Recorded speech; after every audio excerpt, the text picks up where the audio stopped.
मौजूदा वक्त में देश के अंदर जहां पर वोट चोरी सबसे बड़ा बर्निंग इशू है, सबसे बड़ा मुद्दा है, तो दूसरी तरफ महंगाई, बेरोजगारी और भ्रष्टाचार ऐसे मुद्दे हैं जिसको लेकर मेन स्ट्रीम मीडिया तनिक भी चर्चा करने को तैयार नहीं है। मगर राहुल है कि अपनी धुन में इन तमाम चीजों को लेकर आगे बढ़ रहे हैं। लेकिन इसी बीच में राहुल गांधी ने सीधे सीधे माननीय नरेंद्र मोदी साहब और प्रधानमंत्री साहब से पूछ लिया कि साहब, जीएसटी तो आपने 8 साल पहले 2017 में जब सबसे पहले आपने शुरू किया तब भी जश्न मनाया, हमारे दबाव में आपने उसमें रिफॉर्म किया तब भी जश्न मना रहे हैं। महंगाई जरा कम कीजिए, उसका जश्न मनाइए। बेरोजगारी जरा कम कीजिए।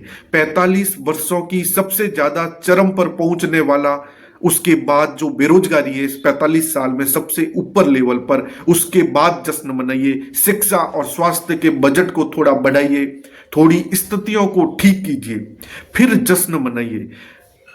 या सिर्फ जनता के पैसों पर सीधे सीधे जश्न ही मनता रहेगा। राहुल गांधी ने कहा कि दरअसल ये सारे के सारे मुद्दे कहीं ना कहीं वोट और लोकतांत्रिक प्रक्रिया, चुनावी प्रक्रिया से जुड़े हैं और जब तक ये वोट चुराते जाते रहेंगे, बेरोजगारी, भ्रष्टाचार, महंगाई बढ़ती रहेगी, नौकरी की चोरी, वोट की चोरी बर्दाश्त नहीं करेंगे। राहुल गांधी ने ये कहा कि बेरोजगारी भारत में युवाओं के सामने सबसे बड़ी समस्या है, वोट चोरी से है। यानी राहुल गांधी ये कहते हैं कि बेरोजगारी, महंगाई, भ्रष्टाचार, इन सारी चीजों का ताल्लुक भी वोट चोरी से है, क्योंकि चोरी को ये पता नहीं कि हम सत्ता में इस तरीके से जीत लेंगे, वापस आएंगे और कहेंगे देखिए जनता ने हम पर भरोसा किया, हम जो कह रहे थे ठीक कह रहे थे। राहुल गांधी ने भारत की युवाओं की सबसे बड़ी समस्या बेरोजगारी पर हमला किया। सीधा रिश्ता वोट चोरी से। जब कोई सरकार जनता का विश्वास जीतकर सत्ता में आती है तो उसका पहला कर्तव्य होता है युवाओं को रोजगार अवसर देना। लेकिन बीजेपी चुनाव ईमानदारी से नहीं जीतती है, चोरी और संवैधानिक संस्थाओं को कैद करके सत्ता में बना रहना चाहती है। दोस्तों, आपको कई बार 11 वर्षों में इस सरकार में जो हुआ पहले कभी नहीं हुआ होगा। 45 सालों का रिकॉर्ड बेरोजगारी का टूटा। उस रिकॉर्ड को लेकर जिस पर सत्ता पक्ष की बजाय इनके जो रिग्रेट फील करने की, शर्मिंदा होने की थ्योरी करते हुए कहता है कि साहब हमने तो रोजगार दिया, तो वो आपके दफ्तर के बाहर पकोड़ा तलता है, वो भी तो एक किस्म का रोजगार है। ये हमारे देश के प्रधानमंत्री श्री नरेंद्र मोदी जी का इंटरव्यू था कि जब उन्होंने कहा था कि आप किसी भी स्टूडियो के बाहर या किसी भी आप अगर पकोड़ा भी तलोगे तो भी एक रोजगार होगा, किसी न किसी आइटम में रोजगार होगा। मतलब नौकरी की कोई बात नहीं, एजुकेशन की कोई बात नहीं, हेल्थ की कोई बात नहीं, लेकिन युवाओं को पकोड़ा तलने की बात हमेशा की जाती है कि रोजगार यही है कि आप पकोड़ा तलिए।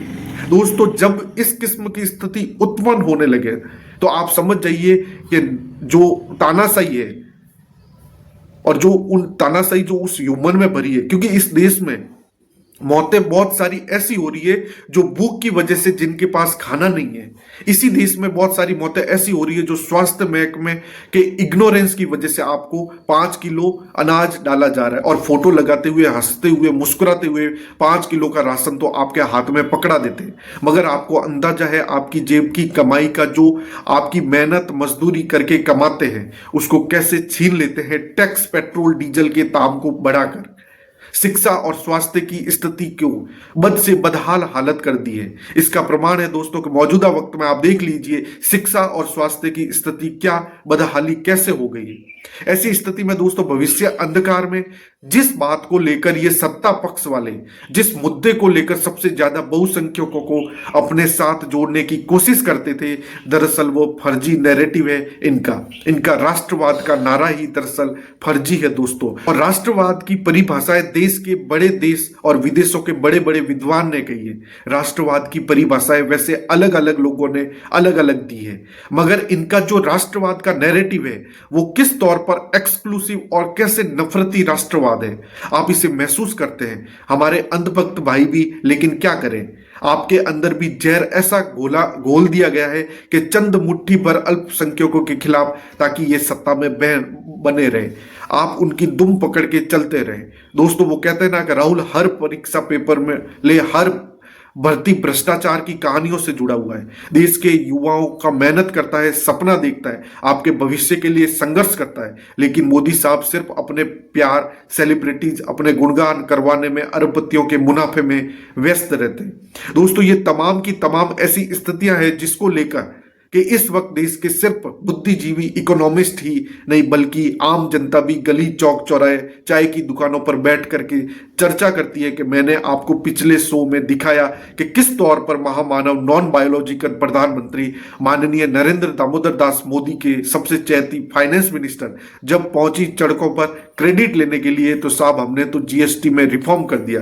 तो ये तो साहब ऐसे ही हुआ कि जैसे कोई शख्स आपके घर में रोजाना गुडविल में आप उन्हें घर बिठाते हो और आपके घर के सामान चुरा चुरा करके ले जाता हो और आपकी कनपट्टी पर बंदूक रखकर ले जाता हो और आपके लोगों की रक्षा करता हूं, वरना मेरे गुंडे आपको तोड़ डालेंगे। और एक दिन वो कहे कि ठीक है, 1000 रुपए आपसे रोजाना लेता हूं, अब मैं आपसे 400 रुपए ही लूंगा। वही दरअसल जीएसटी के साथ हुआ। मौजूदा वक्त में सरकार ने क्या किया, 8 वर्षों तक खून चूसा, उसके बाद ये क्या कि हमने सुधार कर दिया। उसका क्रेडिट लेने के लिए भी वो पहुंच गए, लेकिन जनता के साथ सलूक उनके साथ क्या किया, उन्होंने तो अपने एक्स हैंडल पर अच्छी अच्छी तस्वीरें डाली थी, मगर जनता ने सबक सिखाया उनको। वो इस वक्त का चर्चा का विषय है। जाहिर तौर पर एक ऐसी स्थिति जिसमें भारत को बेरोजगारी, वोट चोरी से मुक्त कराने की जिम्मेदारी मानो ठेका राहुल गांधी इस वक्त अपने कंधों पर ले रखा है। हालांकि दोस्तों, सरकार के आंकड़ों की अगर मैं बात करूं तो कुछ आपको चंगा से दिखेगा कि ये सरकार दोस्तों बहुत सारी ऐसी एजेंसीज है देश की सरकारी आंकड़ों की जो सरकारी आंकड़े जारी करती थी, मगर मोदी सरकार ने अमानवीय व्यवहार करते हुए उन्हें बंद करा दिया। लोगों तक, आप तक, दर्शकों तक ये आंकड़े पहुंचने ही नहीं देते हैं। किसानों ने कितनी आत्महत्याएं की, आंकड़े बंद कर दिए गए। बहुत सारे ऐसे आंकड़े हैं, एमएसपी पे कितना खरीदती है सरकार, क्या कुछ होता है। बहुत सारे आपसे जुड़े हुए मुद्दों के आंकड़े सरकार ने पब्लिक करना बंद कर दिया।